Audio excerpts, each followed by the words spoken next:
TED Talks, brought to you by Erbs and Gerbs. Go online and check out their delightful sandwich menus and soups. Order yourself something today. Ted Schwerzler here with another week of TED Talks Twins from Twins Daily off the baggie at TL Schwerz on Twitter. There's really no way to sugarcoat it. Again, the Twins are terrible right now. Go to Atlanta and take a 3-game sweep or leave a 3-game sweep on the table. It wasn't pretty, but again, it's just all lineup and offensive focused. Kenta Maeda was solid in the matinee game on Wednesday.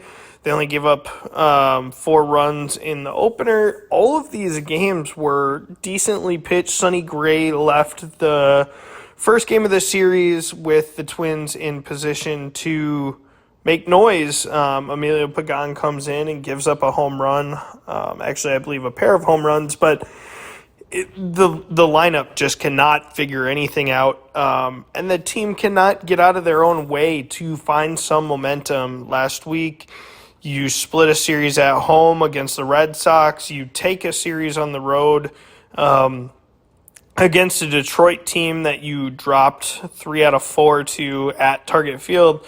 And then you go to Atlanta and you just look both disinterested, overmatched, embarrassed. It's an ugly, ugly look right now.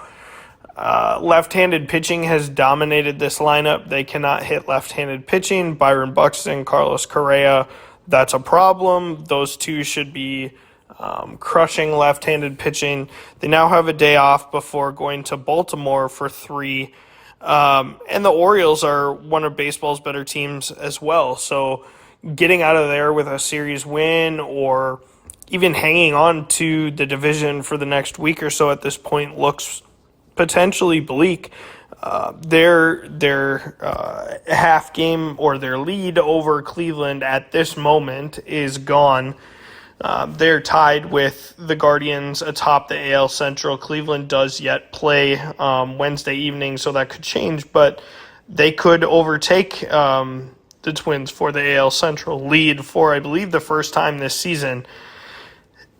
Minnesota just needs to figure out what they're doing at the plate. There is no approach. You have young players like Royce Lewis saying, hunting mistakes is not something that I feel comfortable waiting on. I need to swing earlier in counts or find pitches that I can just put in play and generate base hits on. On Wednesday against Colby Allard, who has not been good really at any point in his career, but was terrible last year for the Rangers, had pitched just 6 innings of AAA ball this year. Not a strikeout guy. He comes on and strikes out, I believe, 7. The Twins struck out 13 times against the Braves on Wednesday. It's been a problem all year, and I don't know if it's a David Popkins process problem or a Twins hitter problem, but the inability to make contact, the inability to put the ball in play. They don't need to play station-to-station baseball, but it is absolutely ridiculous how poor this team is becoming or showing with runners in scoring position because they cannot put the ball in play.